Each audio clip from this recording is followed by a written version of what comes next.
Hello everyone, आज है 23 फरवरी 2022 और ये आपके सामने निफ्टी 50 का चार्ट है। आज बाज़ार गैप अप ओपन हुआ था और उसके बाद निफ्टी ने 17,200 के ऊपर जाने का प्रयास किया, लेकिन निफ्टी 17,200 के ऊपर सस्टेन नहीं हो पाया।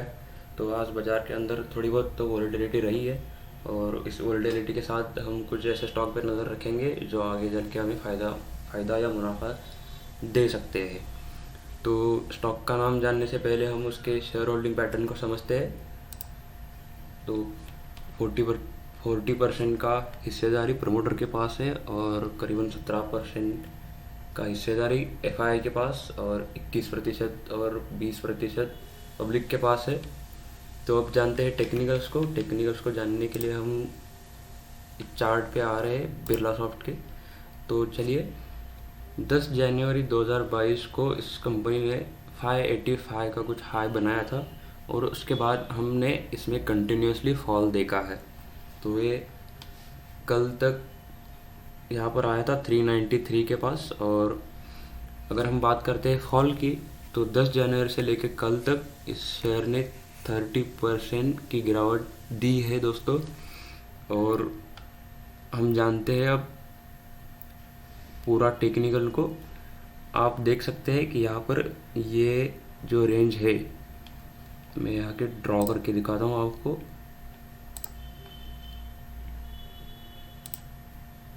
जी हाँ दोस्तों, कि यहाँ पर 440 का जो रेंज है, 391 से लेके 440 तक स्टॉक में इस रेंज में ये स्टॉक कंसोलिडेट हुआ है।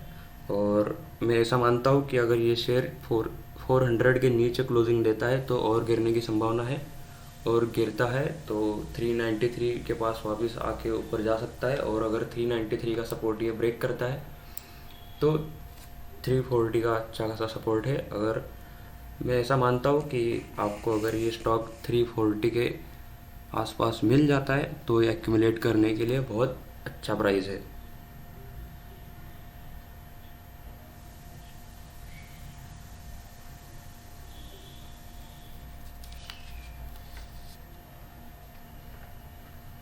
तो अब बात करते हैं ईएमए की।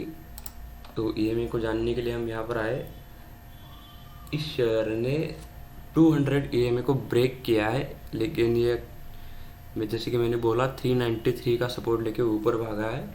तो मैं अब अभी के लिए तो इसमें ख़रीदने की राय तो नहीं दे रहा हूँ, लेकिन आप अपने कंसल्टेंट से पूछ सकते हैं कि इस शेयर को लेना अच्छा है या नहीं है। जैसे आपकी मर्ज़ी, आप खरीदें या ना खरीदें, मैं कुछ सजेस्ट नहीं कर रहा हूँ। अब बात करते हैं एनालिस्ट की। एनालिस्ट क्या कहते हैं? तो 100% 8 एनालिस्ट ने कहा है कि आप इसे बाय कर सकते हैं।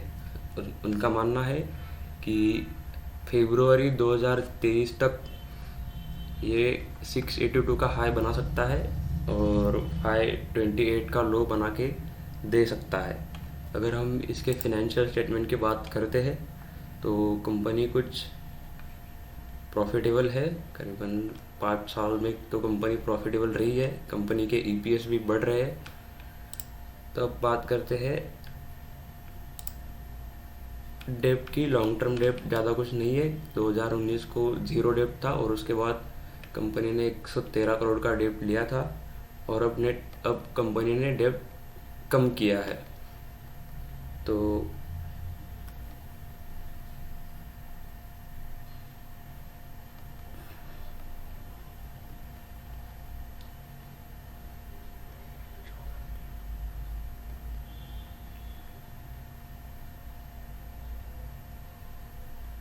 मैं ऐसा मानता हूँ कि ये टिकर टेप फंडामेंटल एनालिसिस के लिए बहुत अच्छा है। यहाँ पे सिंपल भाषा में सब कुछ हम देख सकते हैं और इस कंपनी के कैश फ्लो को भी जानते हैं। कैश फ्लो तो कंपनी का अच्छा रहा है।